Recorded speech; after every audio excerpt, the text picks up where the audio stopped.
is a beautiful song. And that's exactly what we're talking about this morning and in this meditation. Opening our souls, our hearts to remember the highest intention that we arrive with as eternal spiritual beings.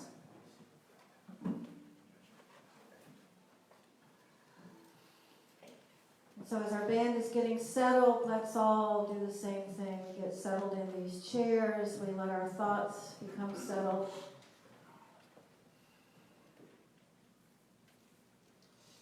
We put our consciousness on notice that this is a time when we go into that place of wisdom and peace, that place where we know our wholeness, that place where we have cast the word struggle from our attitude and our vocabulary.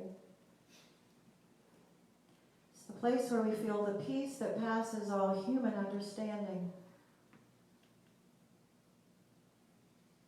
It's the place where we stop negative prayer, known as worry, and we deepen into the consciousness of oneness and peace and knowing that the entire universe is conspiring and working together for our awakening.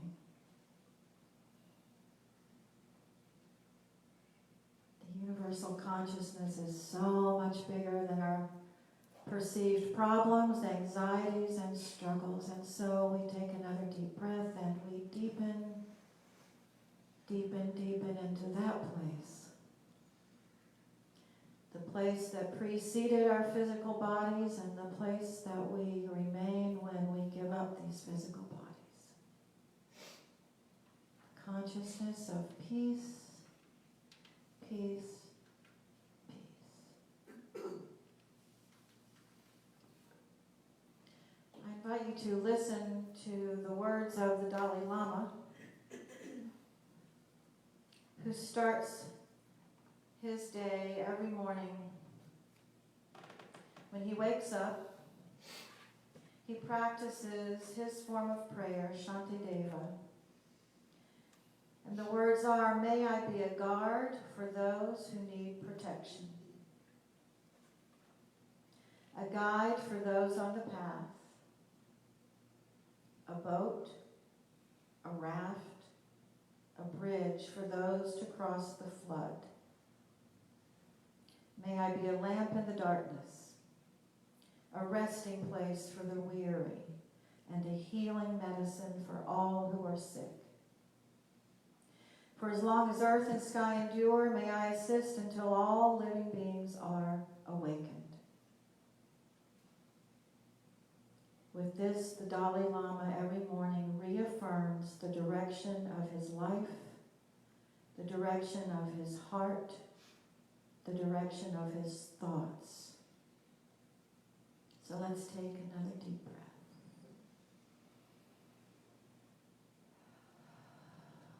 With the healing power of that breath, as we go into a few moments of silence, we ponder these things in our hearts. A lofty goal indeed, an ideal that we have the capacity for. May we be a guide for those on the path, a boat, a raft, a bridge for those to cross the flood. May I be a lamp in the darkness, a resting place for the weary, a healing medicine for those who are sick. May I assist all living beings to awaken.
our words, with our thoughts, with our presence.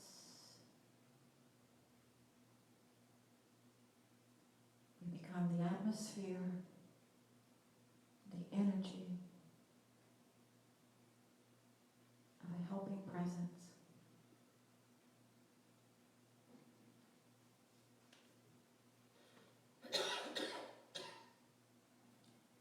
We give thanks that we are an awakening species.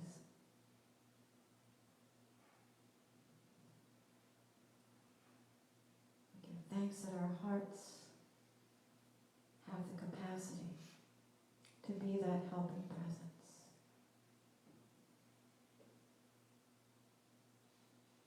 We give thanks for our commitment and our intention to wake up and stay awake. We give thanks for the helping presence within us, known by many names.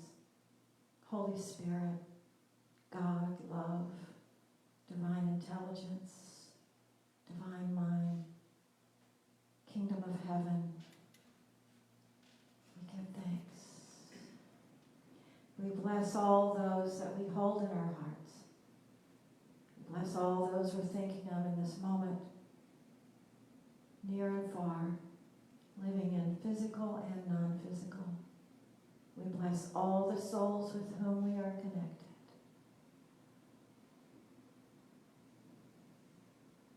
And we say, so it is, and so we let it be. Namaste.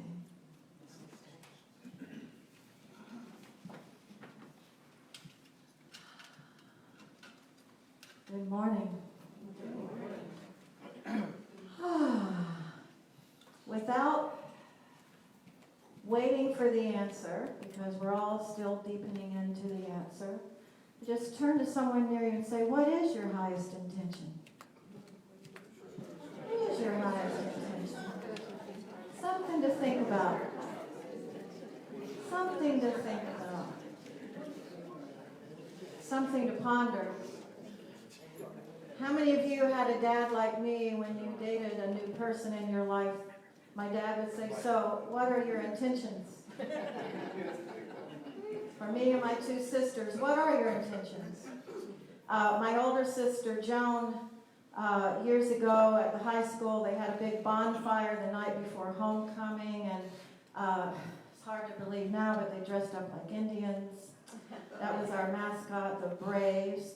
And my dad asked her new date that night, what are your intentions? He set him down. He said, you know, I know this is a late night, it's homecoming, there'll be parties after, but you better have her home by 2 a.m. If there's 1 minute later, I'm coming out to look for you. Well, I don't think my dad did it on purpose, or maybe he did, knowing my dad. At 2 a.m., actually it was a little bit earlier than that, but when he brought Joan home, my dad was out packing his car, getting ready for a hunting trip. And he had his shotgun in his arms. And boy, did that fellow go mute.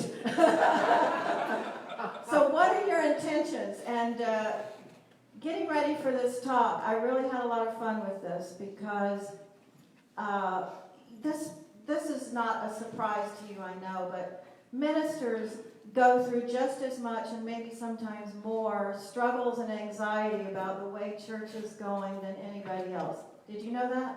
Yes. Yeah. And any kind of ministry you're in, there's always things that take you to what I call the testing ground. And it's a kind of reassessment on just how well are you doing with your spiritual practice, that you would let even this one thing, take you out of your place of peace. And we all get those assessments, but it occurs to me that people in spiritual work, ministry, any like counseling work, we have to keep reviewing our highest intentions. And I bet you do too, in your life. How many of us have been mad at Holy Spirit or God or one presence? I'll wait till everybody's hand goes up. And you swear off. You say, that's it. I'm done.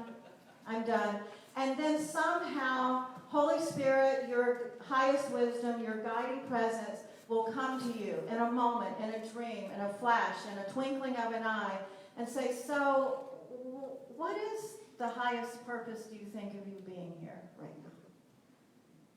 And I can promise you, it has something to do with your spiritual awakening, and it has something to do with you being a helping presence in the world. And so when we decide to quit, it's a good time to reassess the highest intention of your soul. Does that make sense? Because I can tell you, it's not here, we're not here to see how great of a designer wardrobe we can get. We're not here to make sure that we have a chunky 401k in the bank when we die. We're here to do what our souls called us to do, and we know as a species we have decided to show up and be here at a time when there's so many changes, so much recalibration in our hearts and our minds and even our bodies and DNA. This is a really incredible time to be here. But there will be times when we go, whoa, I'm not sure I'm equipped for this. And then I promise you, the Holy Spirit, the Comforter as the Bible calls the Holy Spirit, there's a comforting presence that will bring us the message in many different ways. You are ready for this. You are ready to step up and be present, even in this. I find it quite miraculous and amazing. Every time I think there's not going to be one more insight, there they are. So this came from the Church of Facebook. Sharon Hilton, I don't think Sharon's here. Charlene also reposted it. This is so great. When we're reviewing our highest purpose or our highest intention, here's a clue about what it is. What is my purpose in life? I asked the void, spirit, divine mind. What if I told you, Holy Spirit says, that you fulfilled it when you took an extra hour to talk to that kid about his life? Or the voice says, when you paid for that young couple in the restaurant, or when you saved that dog in traffic, or when you tied your father's shoes. Your problem is that you equate your purpose with goal-based achievement. The universe isn't interested in your achievements, just your heart. When you choose to act out of kindness, compassion, and love, you are already aligned with your true purpose. No need to look any further. So we could end right there. Because, I know when I'm tired or overwhelmed, I don't always go to my highest intention or highest purpose. I go to something else. Don't we do that? Yeah, sure. So the definition of intention, just in case we didn't know. A determination to act in a certain way. It's a firm resolve. I intend to do this thing. What one intends to do or bring about. Like we know about intention with our husky Malamute Sasha, who we got from Husky Rescue was 08. We think she's about 12 or 13. She's so wonderful, and as she's gotten older, she makes her intentions very, very clear. After she finishes her meal, she will come up and she will start nudging us really hard on the side of our leg and going in circles and then going to the sliding glass door and standing there. Mm-hmm. And what that means is I'm ready for my chew bone and I want to go outside now. And we will say, as if it makes any difference, we will say, you had a chew bone yesterday, you don't need another chew bone. And then there's stare. There's a stare. And then the nudge really hard. And then it goes boom, boom. And then we go, okay, and then we take her outside of the chew bone. She has an intention. She's trained us well. So I was having fun with this word because the other night when I was thinking about this talk and I wrote the word intention, I actually wrote it with an S instead of a T, and I wrote intention, intension. I thought, that's not right, but it's interesting. not right, but it's interesting because the definition of tension and inner striving and unrest, often with physiological indication of emotion. I love the way that's written. In other words, we have hissy fits, we get overwhelmed. You know, the act or action of stretching or the condition or degree of being stretched. And I thought, this is so rich and good, at least for me. Y'all may not get anything out of this, but I got a lot out of it, which is sometimes I am in tension. Aren't we? And when I really looked at that, it is often, so often connected with me not being in alignment with my soul intention. And then I am in tension. And I know the signals, don't you? Don't you know the signals when your soul is in tension? Now, our co-founder, Charles Fillmore, went into his office for several hours a day to be in silence, to be listening to Spirit, to be sensitive to Spirit. Most of us don't do that. But he found a good reason to, because it put him in alignment with his intention. Do y'all know when they started Unity Village, that it wasn't just a few years after that the crash of 29 happened? And they had to regroup and go back to town and put the Unity Village project on hold for a while. At that point, I wonder if Charles and Myrtle felt frustrated or disheartened. I wonder if they felt like, ooh, that was a really big intention. What were we thinking? I wonder if they felt like they had gotten their signals wrong. Because those are the kinds of questions that come up when it doesn't look like the dots are getting connected. Isn't that true? Yep. Everything's going well, and oh, I must be living my divine intention. But when things aren't connecting easily, that's when we begin to question. And we say things like, uh-oh. But then Spirit says, wait. Wait. Waiting on Spirit is not a bad idea.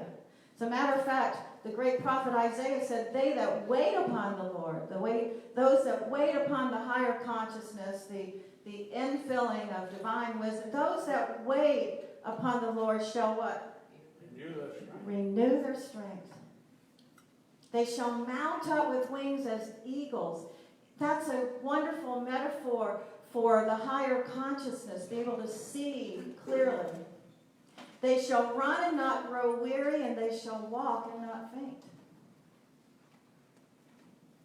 Isn't that a part of our highest intention, to wait on the higher consciousness, the higher intention, to unfold, develop, and get your attention in bigger ways? That's what I feel like. When we feel that we are in tension, we might want to look at that as our soul consciousness, our higher wisdom, trying to get our attention like our dog Sasha. Boom!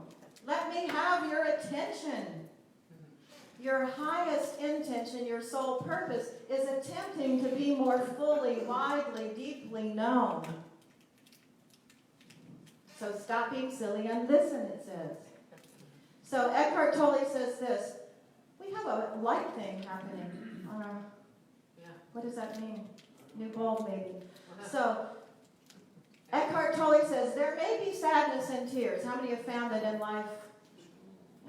There may be sadness and tears, but provided that you have relinquished resistance.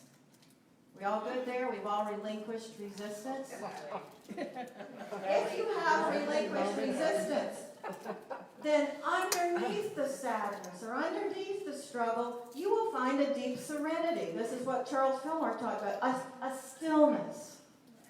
You'll find a sacred presence. That's the emanation of being. This is inner peace, the good that has no opposite. Shouldn't that be our highest intention? To reach that place of peace so often that that's our go-to place rather than the struggle place? about, you don't have to answer, but what is your go-to place? When things start feeling unsettled, what's your go-to place? So might it be good? Might it be wonderful to have our go-to place be that inner peace, where we feel the peace that passes all understanding? How many of you have experienced that? And it usually comes unbidden and at moments when we ought to be having a hissy fit. We ought to be breaking down in tears. And yet Holy Spirit or presence, the one mind, the one presence, peace. We feel a stillness. Yes, ma'am. I was just going to say, I don't know about it. Okay. I was just going to say, I don't know about anybody else, but I agree 100%. It's the patience. But divine timing is I find it to be a very difficult thing. We really are in resistance to it. We want to push through, and have it happen now. We want to do all these things, and being in resistance to waiting is making it further away. So it's hard. Truth. How many of you have waited? When is this going to happen? When is God going to do this thing? When is Spirit going to do this thing? When is the phone going to ring? Back when we were traveling so much and we'd make phone calls to ministers who wouldn't return phone calls, we would get frustrated. And sometimes, like 3 or 4 days would go by and the phone wouldn't even ring. Remember back when we'd pick up the phone to see if it was working? And then we'd have, one of us would, have the little hissy fit. Okay, that's it, we're done. If this is what it's going to be, if this is what it's going to be, then we're not in the right work, we're not doing things right. And as soon as one of us would express the most frustrated aspect of what we were experiencing, then the phone would start ringing one after the other, and workshops and speaking engagements getting set up. And we'd look at each other and go, why did we doubt? Why did we forget our highest intention? So here's the reason. The difference between happiness and inner peace. Happiness depends on conditions being perceived as positive. I'm so happy because everything is unfolding, yellow brick road, all is well. But inner peace doesn't require anything to shift on the outer. It all shifts on the inner. What is our highest intention? So I know some of you have heard this or read it in the book that David and I wrote, but I want to tell this story again because I'm thinking of this brother friend of ours this morning for many reasons. But our friend in Santa Barbara, Dr. Stephen Hosea, he had an intention as a young physician, not only to take the Hippocratic oath to do no harm, first do no harm, but he had an intention to be a helping presence no matter what. And as a young physician, he what's the word when you go into a specialty? Anyway, his specialty was infectious diseases. And it was 1979. And he was at the forefront of the AIDS epidemic. And he was one of the first physicians to say, we have to include our hearts in the practice of this medicine or we won't be able to help. Because there were many doctors who were afraid to touch the patients. So with that in mind, he's at Cottage Hospital years ago in Santa Barbara, and he walks into one of his patients' rooms, and he's very honest with the young man. He said, we've done everything we can do.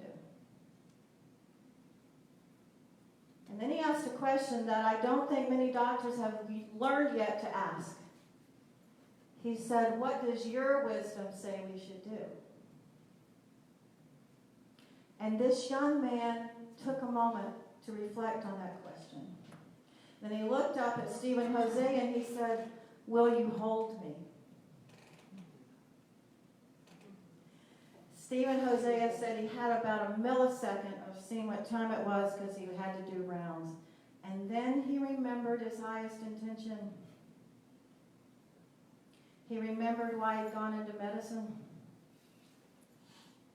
He remembered what his sole purpose was, and he made a decision that changed everything. He climbed up in bed with that young man, and he held him. And he held him for 2 hours. I later told Stephen, 20 minutes would have been powerful. I mean, 2 hours. And in that 2 hours, his family started arriving. His friends started arriving and gathering in the room. And Stephen Hosea looked up at the family and friends and said, now you get to do this part. Keep holding him. Let's take a deep breath. So 11 hours later, he passed. His body was not cured of AIDS. But let me tell you, he passed with a soul healing that was miraculous. He had his soul, the hope of his soul was that he would be accepted and loved by family before he passed. Because that's what was absent from his life. And they stepped up to what needed to happen. So he died healed. His soul received exactly what his soul needed to receive. Now, I don't know what would have happened if Stephen Hosea had not said yes to that invitation, will you hold me? I don't know. But I can tell you because he did, because he checked in. I don't think he used these words, but he checked into his own soul wisdom. What is my highest intention here? Is it to live safe and live without any emotional testing? Is it just to come in and do the doctoring and then leave? So Stephen Hosea later wrote, the day I became a healer was that day. It's already a medical doctor. He said, the day I became a healing physician was when that young man invited me to hold him. The reason I'm saying this is our highest intention, our sole purpose will, I'm not going to say may, but will invite us to step up to challenging moments and events. And our upbringing, our religious training, what life has brought to us, will come to us in sometimes confusing ways. How many of us have asked in those moments, is this what I'm supposed to do? That's not what I normally do. I don't normally climb up in bed with patients in the hospital and hold them. Is that what I'm supposed to do? Is that okay? Is that okay to do? I can tell you yes. Yes. What's the worst that will happen?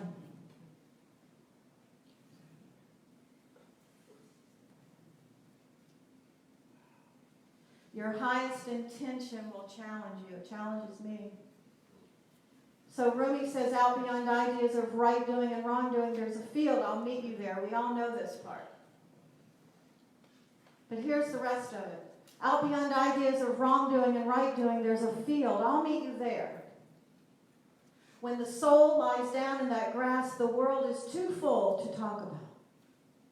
Ideas, language, even the phrase each other doesn't make any sense anymore.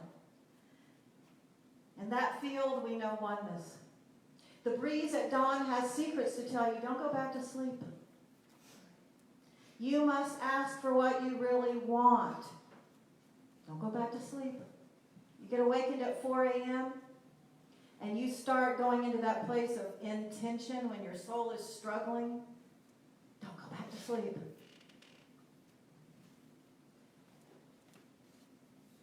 People are going back and forth across the door seal where the two worlds touch. The door is round and open. Don't go back to sleep. So here's what I note about my species, and I know because this is about me. Our species, we put our toe into the river of compassion. We put our toe into the river of understanding. We put our toe into the river of forgiveness and peace.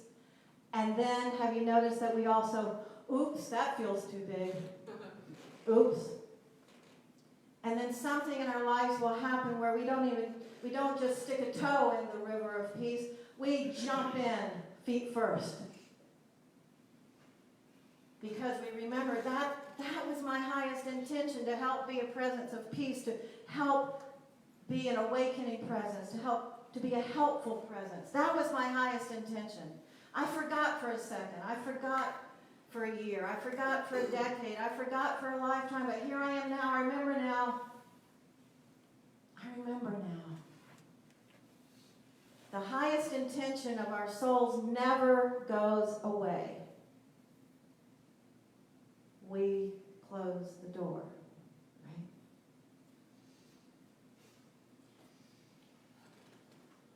So let's take a deep breath.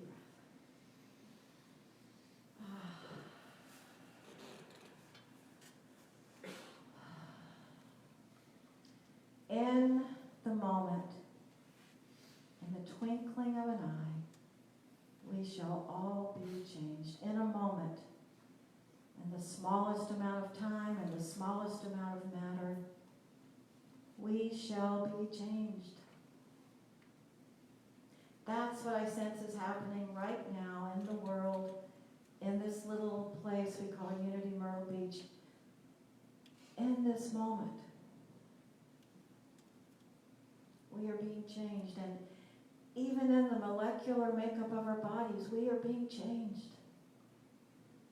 And I know without a doubt that this is all a part of the great divine holy wisdom unfolding within us, that we get to keep that door open. Don't go back to sleep. Don't go back to sleep. Keep the door open. Let our highest intention live and move and breathe. Have its being within us, our highest intention, our soul purpose. Everybody take a deep breath. All is well. Highest intention, soul purpose. Being brought back to our hearts and minds. You remember now, you remember now, you remember now. Don't go back to sleep. Don't go back to sleep. Turn to somebody